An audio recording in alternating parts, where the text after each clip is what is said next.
அது நான் கரெக்டாக மாட்டியிருக்குமாம்மா என்னன்னு செக் பண்ணுறாங்க. அவள் அதுலேயே போய் உருட்டி விளாண்டுக்கிட்டு இருக்கா. மேடமுக்கு இதை சர்ப்ரைஸ் பண்ணோம். நல்லா இது பண்ணிச்சு. முதல்ல அழுதுகிட்டு இருந்துச்சு. தூக்கிட்டு வந்த ட்ரெஸ்ஸை மாற்றி விட்டு இருந்தேன். அதுக்கு அழுதுகிட்டு இருந்துச்சு. எல்லாம் செக் பண்ணிகிட்ருக்காங்க பாருங்கள்.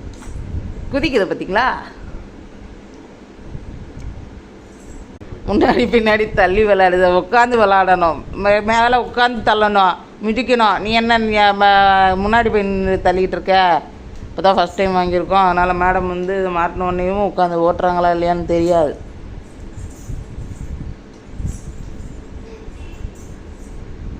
பாப்பா சைக்கிளை மாட்டிட்டோம். பாப்பா உட்கார வச்சாச்சு. சைக்கிளுக்கு பொட்டு வச்சாச்சு.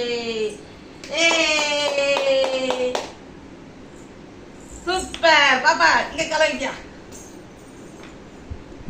சைக்கிளை மாட்டுறதுக்கு முன்னாடி முக்கால்வாசி மாட்டி இருந்ததுக்கே பாப்பா அங்கிட்டு இங்கிட்டு சைக்கிளை தள்ளிட்டு திரிஞ்சா.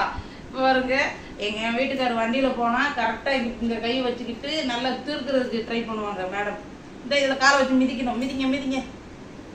இந்த காலத்துக்கு இங்கே வைக்கிறோம். எட்டலையா உங்களுக்கு? சீட்டு மாட்டோம் அவங்க சைடு சீட்டு மாட்டோம். பாப்பா இது ஜாக்கிரதை உட்கார். பாப்பா கிளாக் பட்டாச்சு. கிளாப் பண்ணு. இது யார் சைக்கிள்? யார் சைக்கிள் கேட்டால் பாப்பா சைக்கிள்னு சொல்லிட்டு கையை காமிச்சா பாப்பா. அப்படியேவும் பாப்பா கையை தட்டு. கிளாப்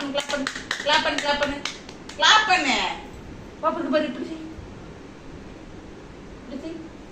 இப்படி கணத்துல வீணை கண்ணும் முடுற கண்ண முடிக்கும்.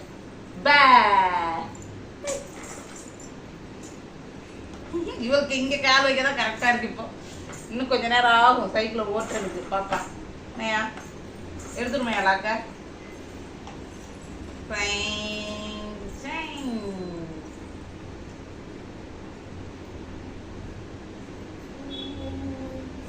பாப்பா தூக்கத்தில் எழுந்திரிச்சதுனால அவளாட்ட இது பண்ணிட்டு விளாண்டுட்டே இருந்தா.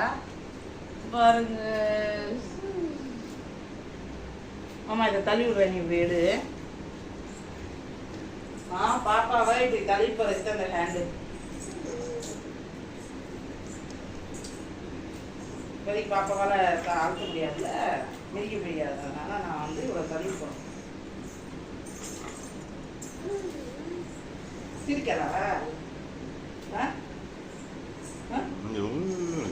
பாப்பா சிரி. எரிஞ்சு நிக்குது. கீழே இது மாதிரி இருக்கு, நிக்கிறதுக்குள்ளது இருக்கிறது அதுல நிக்கிறா பாப்பா.